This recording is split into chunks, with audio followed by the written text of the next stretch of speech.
Welcome to day 90 of maths wizard. तो हम कर रहे थे एप्लीकेशन ऑफ डेरिवेटिव के questions from topic minima and maxima.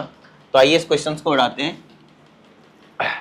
काफी ज्यादा इंपॉर्टेंट क्वेश्चन है और इसमें एक बहुत बड़ा कंफ्यूजन रहता है मैक्सिमम टाइम स्टूडेंट का, उसे भी हम दूर करेंगे आज। इसमें कहा जाता है हमसे कि show that the right circular cylinder, ठीक है, ऑफ गिवन सरफेस एरिया। मैंने आपको लास्ट सेशन में भी क्लियर करवाया था कि कभी भी गिवन वाला वर्ड आ जाए ना तो समझो बल्ले बल्ले, क्योंकि उसके बिना तो भाई साहब क्या बताऊं बहुत ज्यादा मुश्किल हो जाता है क्वेश्चन को सॉल्व करने। गिवन सरफेस एरिया नहीं लिखा इन्होंने, गिवन सरफेस एरिया यहाँ पे लिखा होगा, ठीक है। एंड मैक्सिमम वॉल्यूम, मतलब वॉल्यूम को मैक्सिमम करना है, जिसमें भी मैक्सिमम मिनिमम लगा दिया समझो आपका जो फंक्शन है वो उसी के अकॉर्डिंग आपके पास जाने वाला है, उसी की वैल्यू को फंक्शन बनानी है बेसिकली वॉल्यूम को, और उसी को मैक्सिमम या मिनिमम की कहानी आपके पास दी जाएगी। Such that its height is equal to the diameter of the base, मतलब इसकी जो हाइट होगी whatever it will be height, let's say it is h, that will always be equal to the diameter of the base, diameter let's say it is d, या फिर आप height को diameter को 2 times r भी लिख सकते हैं। It means it is already given there that h is equal to 2 times r, ठीक है। अच्छा, इसमें दूसरी चीज गिवन है गिवन सरफेस एरिया। तो सरफेस एरिया को मैं थोड़ी देर के लिए s बोल देता हूं और इसको मैं बोल देता हूं ये क्या है आपके पास गिवन है। मतलब कहीं पे भी अगर मुझे s दिख जाएगा तो मैं उसे एक वेरिएबल की तरह ट्रीट नहीं करूंगा, मैं उसे ट्रीट करूंगा एक कांस्टेंट की तरीके से जिसकी वैल्यू हमें ऑलरेडी पता होगा। डन है, क्योंकि इन्होंने गिवन दे रखा है, गिवन कभी भी दे दे समझो बल्ले बल्ले। खैर आगे की बात करते हैं। अब यहाँ पे जो कंफ्यूजन होती है वो ये होती है स्टूडेंट्स को कि ये जो सरफेस एरिया लिखा गया है एस, जिसे मैंने कंसीडर किया है, वो कर्व्ड सरफेस एरिया है या फिर टोटल सरफेस एरिया है, राइट। अगर किसी भी स्टूडेंट्स को सरफेस एरिया और वॉल्यूम वाली कंडीशन नहीं पता, कुछ फॉर्मूलेज नहीं पता, अलग अलग जो शेप होते थे उनके, तो आप टेंशन मत लीजिए। स्टार्टिंग वाली बिल्कुल सेशन में चलिए, स्टार्टिंग वाली जो ये चैप्टर स्टार्ट हो रहा था ना उस टाइम पे मैंने ऑलरेडी आप लोगों को करवा दिया है, ठीक है। खैर अब आते हैं हम क्वेश्चन के ऊपर। वॉल्यूम को मैक्सिमाइज करना है। अगर मेरे पास सिलेंडर है, अच्छा हम बात कर रहे थे कि कौन सा सरफेस एरिया ले हम, कर्व्ड वाला या टोटल वाला। तो आपको यहाँ पे लिखा हुआ है, अगर आपने नोटिस नहीं किया ना तो आपको पता चलेगा, मतलब नोटिस नहीं किया क्या मतलब, नोटिस करोगे तो पता चल जाएगा कि इसमें क्या लिखा है, राइट सर्कुलर सिलेंडर। तो राइट सर्कुलर सिलेंडर का मतलब ही होता है क्लोज्ड सिलेंडर, इसका मतलब ही होता है कि आपके पास क्लोज्ड सिलेंडर। क्लियर है इतनी बात। दूसरी चीज इसका ये भी मतलब होता है कि ऊपर से जितना रेडियस है उतना ही नीचे भी रेडियस होना चाहिए, मतलब सेम डायमीटर ऊपर भी और नीचे भी होना चाहिए, इसका ये मतलब है। राइट सर्कुलर सिलेंडर का ये मतलब है क्लोज्ड भी और ऐसा भी। क्लियर है यहाँ तक, डन है। इसका मतलब जब भी क्लोज्ड होता है तो हम टोटल सरफेस एरिया की बात करते हैं, कर्व्ड सरफेस एरिया की बात कभी नहीं करते। डन है यहां तक। तो ये हो जाएगा मेरे पास total surface area. I hope आप सभी को यहां तक क्लियर हो गया होगा। आगे की बात करते हैं। अब हमें फंक्शन तो तैयार करना पड़ेगा ना भाई। फंक्शन है क्या, मैक्सिमम वॉल्यूम करना है, तो वॉल्यूम का फॉर्मूला देख लो इसका क्या होता है। तो हम लेट कर लेते हैं, इसकी जो रेडियस है वो आर है, छोटा आर ले लो, हाइट एच ले लो, और क्या ही चाहिए बस। तो इसका वॉल्यूम का फॉर्मूला होता क्या है, पाई आर स्क्वायर एच। सुना ही होगा, नाम तो सुना ही होगा इसका, है ना, बहुत ज्यादा important, pi r square h. तो हमने वॉल्यूम का जो फंक्शन था उसे तो हमने बना दिया। अब आगे का काम हमें डेरिवेटिव करना होता है, फिर इक्वल टू 0 रखना होता है, क्रिटिकल पॉइंट्स निकालने होते हैं। लेकिन प्रॉब्लम यहाँ तब आती है जब वेरिएबल एक नहीं कितने हो जाते हैं, दो भाई, दो। तो वेरिएबल कितने दिख रहे हैं आपको, सबसे पहले आप इसको नोटिस करो यहाँ पे। तो वेरिएबल आपको एक r है रेडियस और एक है h हाइट। तो यहाँ पे हमें 2 वेरिएबल नहीं चाहिए, कितने वेरिएबल चाहिए, 1 वेरिएबल। तो उसके लिए आपको कुछ ना कुछ इंफॉर्मेशन जो है वो गिवन ही होगा गारंटी के साथ कि आप आसानी से उसको एक वेरिएबल में कन्वर्ट कर सकते हो। समझ रहे हो मेरी बात को। अब बात आती है कि कैसे करें, समझ रहे हो कि कैसे करें। टेंशन मत लीजिए, जो गिवन इंफॉर्मेशन था उस पे जाने की कोशिश कीजिएगा हमेशा। ये रहा सरफेस एरिया गिवन है। अब आपको सरफेस एरिया का फॉर्मूला यूज करना पड़ेगा। क्या होता है 2 pi R H curved surface area, और उसमें अपर और नीचे का जो 2 पाई आर स्क्वायर होता है area of circles, 2 circles basically, उसे आप ऐड कर देंगे। ये होता है आपके पास। बताओ अगर किसी भी तरह का कोई भी प्रॉब्लम है यहाँ तक तो आई डोंट थिंक कि कोई प्रॉब्लम होनी चाहिए, राइट। चलिए, तो अब यहां से हम क्या करेंगे, एक किसी वेरिएबल की वैल्यू निकालने वाले हैं जो यहाँ पे हमें दो दो दिख रहे हैं, राइट। तो मैं यहां से निकालना जो सबसे आसान है वो h है, नो डाउट, राइट। तो हम h की जो वैल्यू है वो निकालने वाले हैं। तो इसको मैं इधर लिए आ जाता हूं, तो s माइनस, कुछ स्टूडेंट्स ऐसे सोच रहे होंगे सर सरफेस एरिया का formula 2 pi r bracket r plus h पढ़ा है हमने। हाँ भाई पढ़ा होगा, कोई प्रॉब्लम थोड़ी है सर, अब मल्टीप्लाई करो यही मिलेगा ना, समझ रहे हो मेरी बात को।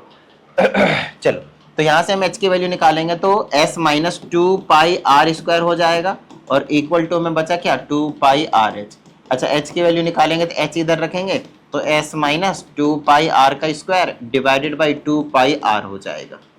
थोड़ा सा इस टाइप के जो क्वेश्चन है वो लेंदी जाते हैं तो बच्चे छोड़ देते हैं। मैंने बहुत सारे बच्चों को देखा है, ऑलमोस्ट सभी बच्चों को देखा है मैंने कि छोड़ते हैं ये टॉपिक, छोड़ते हैं, बोल 5 मार्क्स का ही तो क्वेश्चन है, 1 5 नंबर नहीं लेंगे। लेकिन ऐसा आपको नहीं करना है। आपने इतनी मेहनत करके डेरिवेटिव सीखा, आप ये तो समझो आपको डेरिवेटिव आता है और इसमें करना क्या है, डेरिवेटिव ही तो करना है। सिर्फ एक माइनर से एक्स्ट्रा काम और करना होता है, फंक्शन तैयार करना होता है बस। अब फंक्शन तैयार करने की वजह से आपसे नहीं होगा, ये तो मतलब छोटी चीज हो गई भाई, है ना। थोड़ी सी मेहनत करनी और कुछ नहीं, सारा काम हो जाने वाला है। आओ अब क्या करें, तो हाइट की वैल्यू जो पता चली वो मैं यहाँ पे सब्सटीट्यूट करने वाला हूँ। तो मेरे पास आ जाएगा volume is equal to pi r square और इंटू में s minus 2 pi r square, 2 pi r square divided by 2 pi r. बस हो गया काम। अब देखो अगर कुछ कैंसिल वगैरह होता है तो करो और काम कर दो फटाफट। तो मेरे पास आ जाएगा v इज इक्वल टू, एक तो पाई से पाई उड़ रहा है, एक आर से एक आर उड़ रहा है, तो मेरे पास बचा क्या यहाँ पे r बाई 2 और ब्रैकेट में s माइनस 2 पाई r का स्क्वायर। देखो कितना सिंपल हो गया। अब इसे मैं मल्टीप्लाई कर देता हूँ तो ये आ जाएगा मेरे पास v is equal to volume है ना, तो ये आ जाएगा r into s by 2 minus का, यहाँ पे मल्टीप्लाई करूंगा तो हो जाएगा 2 से 2 कैंसिल हो जाएगा, देखो है ना। तो पाई r का क्यूब हो जाएगा, r का क्यूब हो जाएगा। बताओ भाई अगर यहाँ तक किसी भी तरह की कोई भी प्रॉब्लम है तो डन है यहाँ तक। चलो अब हमारे पास यहाँ पे कोई भी जो मुश्किल वाला काम है वो नहीं बचा, अब सिंपल काम बचा है। तो आप सिंगल डेरिवेटिव कीजिए पहले तो फटाफट। अच्छा किसके रिस्पेक्ट में करेंगे, जिसके टर्म में आपके पास फंक्शन है। एस मत बोल देना, एस कांस्टेंट का काम कर रहा है यहाँ पे, है ना। आर बचा तो डी आर, करेक्ट। अब इसका डेरिवेटिव करेंगे तो s बाई 2 ना कांस्टेंट नंबर है तो मल्टीप्लाई में तो ऐसे ही रहेगा ना भाई, r का डेरिवेटिव करेंगे तो 1 बीच में माइनस, इसको पहले लाएंगे तो आ जाएगा 3 पाई r का स्क्वायर। डन है। r का क्या करोगे, dr बाई dr कट जाएगा, 1 हो जाएगा, ठीक है ना। चलो नो नीड टू राइट। चलो भाई अब क्या करें, सिंगल डेरिवेटिव को इक्वल टू क्या करेंगे हम 0 रखेंगे।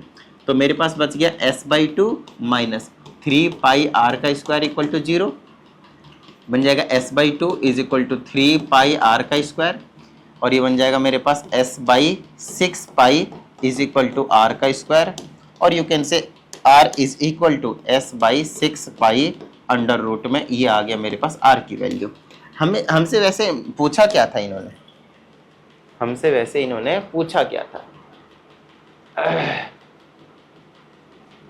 So that this is such that, यही प्रूव करना है कि जो हाइट है वो इक्वल है किसके, डायमीटर ऑफ द बेस, मतलब h is equal to 2r के इक्वल है, ये चीज हमें प्रूव करनी है और कुछ भी नहीं, ठीक है ना। h is equal to 2r के इक्वल है, वो चीज हमें क्या करना है, प्रूव करना है। मतलब एक तरीके से रिलेशन चाहिए मुझे h और r के बीच में। तो यहाँ से आप s की वैल्यू भी निकाल कर रख सकते हो, s की वैल्यू, क्योंकि s की वैल्यू यूज कर सकते हैं हम। कितना आ जाएगा 6 पाई r का स्क्वायर, s की वैल्यू, s की वैल्यू।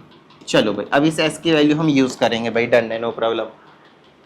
खैर आगे की बात करते हैं। अब बात आती है, ये तो ठीक है लेकिन जो भी r की वैल्यू निकाला है वो गिवन कंडीशन के अकॉर्डिंग मैक्सिमम है या नहीं, तो उसके लिए आपको कुछ नहीं करना। जो आपने सिंगल डेरिवेटिव निकाला है उसे आप डबल डेरिवेटिव कर दो, तो वो नेगेटिव आना चाहिए 100%, और आएगा, सिंपल सी बात है।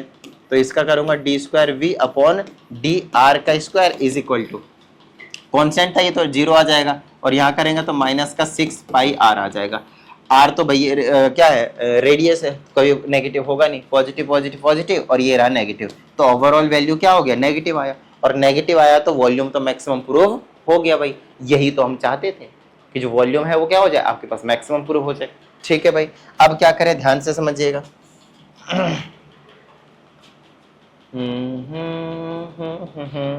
अब कोई ऐसा एक रिलेशन चूज कर लो जहां पे आप s की वैल्यू पुट वगैरह करके h और r के बीच में ना रिलेशन स्टेब्लिश कर सको। तो जो हमने सरफेस एरिया वाला फॉर्मूला चूज किया था, जैसे कि ये वाला हो गया है ना, ये वाला पूरा ले लो, s के जगह आपने जो भी लाया है उसे आप यहाँ पे सब्सटीट्यूट कर दो और h is equal to 2r prove कर दो, तो हाइट जो है वो डायमीटर के इक्वल हो जाएगा। तो सरफेस एरिया अभी हमने क्या निकाला, 6 पाई r का स्क्वायर, s के value right is equal to, हमने ऐसा क्यों किया, r की वैल्यू यहाँ पे पुट क्यों नहीं किया, उसके पीछे का सिंपल लॉजिक है, हमने r की वैल्यू नहीं निकाला, हमने s की वैल्यू निकाला, जबकि s तो कांस्टेंट था। देखो सिंपल सी बात है, क्योंकि अगर मैं r की वैल्यू निकालता हूं तो यहाँ पे जो भी चीजें रहेंगी वो क्या हो जाएंगे, उसमें r गायब हो जाएगा, और हमें रिलेशन चाहिए h और r के बीच में, मतलब मुझे एक ऐसा इक्वेशन चाहिए जिसमें r भी हो और h भी हो।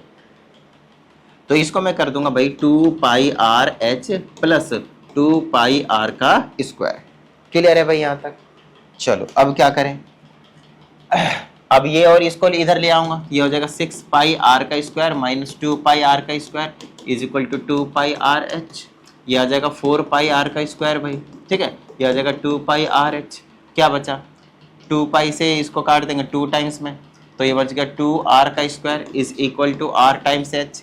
एक r से एक r यहाँ पे कैंसिल कर सकते हो, वैसे लॉजिकली कैंसिल ऐसे नहीं होता है, बट फिर भी फिलहाल मैं यहाँ कैंसिल करता हूँ क्योंकि r की वैल्यू 0 आएगी, तो वो मैं मतलब क्या ही बताऊँ, वो ले नहीं सकते।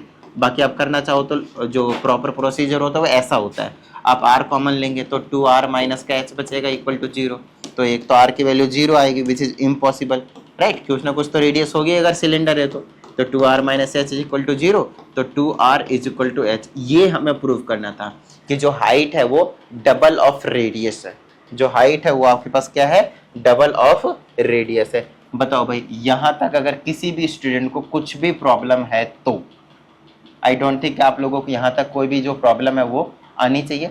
अगर फिर भी कोई प्रॉब्लम आती है तो टेंशन लेने की कोई ज़रूरत नहीं है, भेज दीजिए। और साथ ही पर्सनल ऑनलाइन क्लास के लिए भी आप इसी नंबर पे कनेक्ट हो जाइएगा और टेलीग्राम ग्रुप को ज्वाइन कर लीजिए, ताकि ये जो पीडीएफ है उसे मैं वहीं पे जो है वो शेयर कर देने वाला हूँ। दूसरी चीज़, सबसे पहले ये देखिए, ये क्वेश्चन है आपके पास, वो होमवर्क है आप लोगों के लिए, एग्जैक्टली सेम क्वेश्चन अगर आप नोटिस करेंगे ना, सिर्फ डिजिट चेंज कर रखा है इसमें, जो पीछे वाला अभी मैंने आप लोगों को करवाया। इसमें क्या बोला है, of all closed cylinder cans की बात कर रहा है, फिर से वही है, राइट सर्कुलर फिर से बता दिया क्लोज्ड है, ऑफ ए गिवन अब की बार वॉल्यूम को गिवन कर रखा है, centimetre, find the dimensions which can has the minimum surface area. तो आपके पास सरफेस एरिया मतलब टोटल सरफेस एरिया लेंगे, सिंपल कट सरफेस एरिया मत ले लेना, तो मतलब सरफेस एरिया को आपके पास मिनिमम करना है और आपकी बार वॉल्यूम गिवन है, बिल्कुल बस थोड़ा बहुत इधर उधर माइनर सा चेंज किया है, अदरवाइज पीछे वाला एग्जैक्टली सेम क्वेश्चन है। अगर आप लोगों को अभी जो मैंने आप लोगों को समझाया ये वाला क्वेश्चन अगर आप लोगों को आया होगा, बिल्कुल अच्छे से बात कर रहा हूँ, अच्छे से समझ में आया होगा ना, तो इस क्वेश्चन में आप लोग नहीं फंसेंगे, आसानी से आप इस क्वेश्चन को उड़ा सकते हैं तुरंत के तुरंत। अगर फिर भी फंसते हैं तो कोई प्रॉब्लम वाली बात नहीं, बता दीजिएगा। क्लियर है भाई? ठीक है, तो आज के सेशन में इतना ही रखते हैं, मिलते हैं कल के सेशन में, प्रैक्टिस करते रहिएगा। जय हिंद।